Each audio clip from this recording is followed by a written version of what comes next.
So bago po natin marating yung Barangay Kasamungan, so dadaan po muna tayo sa Pinamangkaan at dito po sa Barangay Albares. So yun guys, patuloy po yung kalsada po na medyo po pabangin po at dito po tayo dadaan po paakyat at ito nga kasama ko po yung anak ko kasi yung asawa ko po yung cameraman po dito guys. May nahapon po. Ikaw po si Dina. Hindi ko lang kung nga lang sa dairy ko daw. Ito po yung sobra po ng padala po ni ma'am. Ito nga po guys no, nakwento po sa atin ni nanay kung gaano na po katagal po yung anak po niya na hindi po nakauwi po sa ngayong araw nga to guys no ay samahan nyo po guys para puntahan po yung request po na isang followers po natin na si Ma'am Robilin po Bilyaran kasama po yung asawa niya. At bago nga po natin mapuntahan yung Barangay Kasamungan guys ay dalawang barangay po yung madadaanan po natin. Una po dito yung Pinamangkaan at pangalawa po yung Albares. Kaya nga po guys no ay samahan nyo po guys para makita nyo po ang mga daanan po natin. At yung mga daanan po ay binibidyo ko po para po makita na din po ninyo ng mga taga Manila yung mga lugar po dito po sa Masbate. At ito nga po pala yung mga content po natin guys ay pagpunta po sa mga malalayong lugar at liblib po na lugar para po sa mga kahilingan po ng mga followers po natin na makita po yung pamilya po nila at surprise po na mabigyan po natin ang mga kahilingan po nila para po makita po yung pamilya po nila. At ito na nga po yung daanan po papunta po doon sa Barangay Albares po, yung pangalawang barangay po na pupuntahan po natin. So yun guys, bali dito na po tayo guys sa Barangay Albares po. So bago po natin marating yung Barangay Kasamungan, so dadaan po muna tayo sa Pinamangkaan at dito po sa Barangay Albares. So yun guys, patuloy po tayo guys. At kung napapansin nyo po guys na ay putol po yung simento po dito at yung dadaanan po natin guys na pangalawang pong kalsada po ay rough road na po ay papunta na po yan doon at bali mahirap yung mga daanan guys pero yun dahil po sa mga kahilingan po ng mga followers po natin ay papuntahan pa din po natin kahit na liblib po na lugar para naman po mabigyan po yung mga kahilingan po nila. At shout out nga po pala ako doon sa humingi po sa akin ng tulong yung sa anak niya na nakulong. Yun ma'am, sinabihan niya po ako na duwag, ayan, so duwag daw po ako na vlogger. Ito lang po yung masasabi ko na hindi ko po kayo kayang ipagtanggol. Hindi po ako si Rapitol po na may sarili pong abogado. Yung napapanood nyo naman po yung mga vlog po natin ay pagpunta lang po sa mga lugar po at sa mga pamilya po nila na malayo po sa kanila. Kaya yun, masasabi ko lang po sa iyo ma'am, wag po tayo basta-bastang manghusga po sa tao, lalo na po na hindi po naman po natin kilala yung buong pagkatao niya. At yun nga guys no, ay nakalagpas na po tayo dito po sa Barangay Albares at papunta na po tayo dun sa request po ng isang pong followers po natin. Pero bago po tayo makarating dun ay dadaan po muna tayo dito sa mahirap po na daanan. Ito po yung kalsada po na medyo po pabangin po at dito po tayo dadaan po paakyat at dito nga may napansin po tayo ditong bata po sa ibabaw po ng bundok. Kaya yun, hinintuan ko po guys para tanungin po kung kilala niya po yung hinahanap po natin. Hindi ka ang balay ni Dina Bilyaran? Dito nga po guys no, sabi po ng bata po na hindi niya daw po kilala kaya dito nga po guys nagpatuloy po tayo hanggang nakarating po tayo dito po sa bahay po ni ate na siya po yung tumuro po sa atin. Ayo! Hindi pala tinitira Bilyaran te. Dito pa banda. Salamat. Ito kami.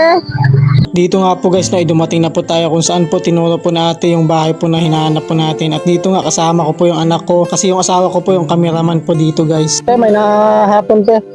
Ikaw po si Dina Bilyaran po. Ikaw? May nahapon. So bali kami, nag-vlog. May kusang yung bata na daw, na karian daw ko na ikaw dire para kamustahon. Hindi na lang. So yun guys, dito na po tayo guys sa request po ni Sir po, Mark Bilyaran po para po imaman niya na dalan daw po natin ng grocery guys. So ito, padala po ng anak niya. Dito nga po guys na ipiliniwanag po natin kay nanay kung ano po yung purpose po ng vlog po natin. May basahan lang po ako ng message ko para sa sa imo bata. Sabi po ni Sir Mark, sabi niya, kamusta sa akong mama na palangga? Pasensya lang kung di ako makabakasyon. Hibalo naman nimo kung ma. Basta mapuli lang kami dira next year. Pasensya kung amo lang ina ang mahatag ko kaging paagi lang namon sa dito nga po guys no, habang binabasa po natin yung message po ng anak niya ay nakita po natin si nanay na umawak po sa dibdib niya at umiiyak. Kami gani pigado man abi ang puto mo na bata, basta tandaan mo miskan di ako pirmi nagatawag sa imo palangga kagid namon sang apo kag umagad mo halong ka da pirmi. I love you mama ko, I miss you. Tapos so bali message po ito ni Ma. Ari naman pong message po ni Robilin Bilyaran po. Sabi niya, mayong aga or hapon man Pinas, kamusta sa akon ugangan na mabuot mapasensya na kong diri namon pinaagis ang photo mo ang amon pangamusta basta pirmi mo tandaan palangga ka namon Mingaw na ko sa laygay mo sa akon ma. I miss you so much ma. I love you so much Mama Dina. Salamat sa ilagin kaagi padala nga groceries at dahatong malakli. Sari man ang ilang magulangan na suporta sa akon. Salamat sa inyo. Hindi ko lang matupog na lang sa dairy ko ng mag-GB. Sige lang, okay lang. Salamat sa ilang. Ang ginasagila pa man kasi kinalang kunoy.